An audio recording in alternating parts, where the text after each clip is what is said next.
begin with breaking news at 11. Police are on the scene of a shooting in the 1800 block of South Pulaski in South Bend. The call came in a little before 9 tonight. Police had heard gunfire and headed toward the area before the 911 call was received. Now, this is video from the scene. Police tell us 2 people were hurt. One suffered an injury to the leg, the other an injury to the abdomen. Neither is life-threatening, and no word from police tonight if anyone has been arrested.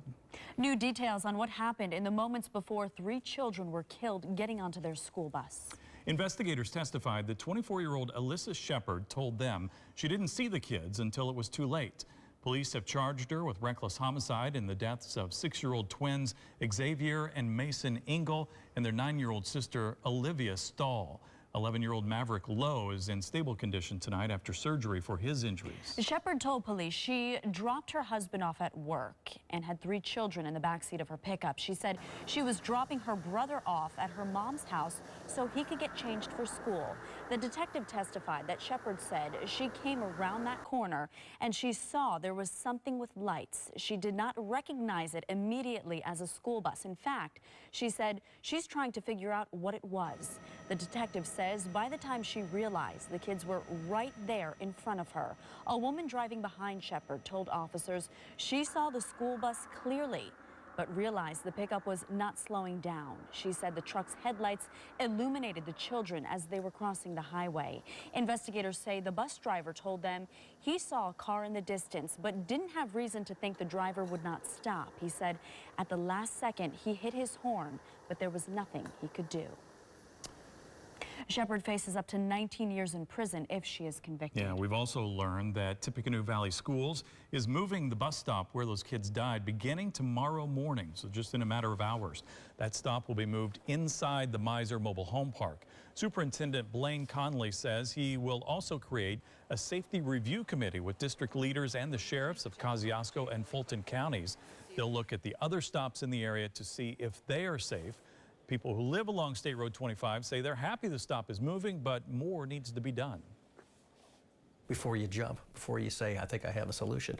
I don't know what the solution is at this point. I'm willing to look at everything and see if something needs to be done and to work with school officials and the department and the state police in order to find what's the best thing.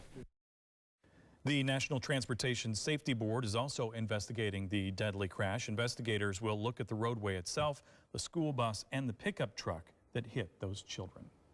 New at 11 in Indiana right now, there is no requirement that school buses pick up kids on the right side of the street. But a lawmaker says that could change. WSBT 22's Max Lewis is at the live desk. Max, this has been done in other areas. Matt, thank you. New at 11, a Southwest Michigan priest is resigning in the midst of a financial investigation. Father Richard Altine served as a pastor at 5 Southwest Michigan churches. The Catholic Diocese of Kalamazoo launched an investigation into what they call financial irregularities at those churches.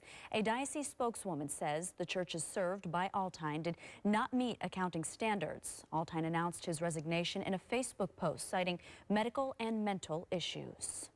A local family is remembering a missionary killed in Cameroon. Charles Wesco was shot going to the market. This is him and his younger brother Timothy Wesco, who is now a state representative. Charles was the oldest of 10 children. Charles has 8 children of his own. His entire family moved to Cameroon 2 weeks ago. They were going to stay there permanently as missionaries. His brother Timothy says sharing the word of Jesus was Charles's calling.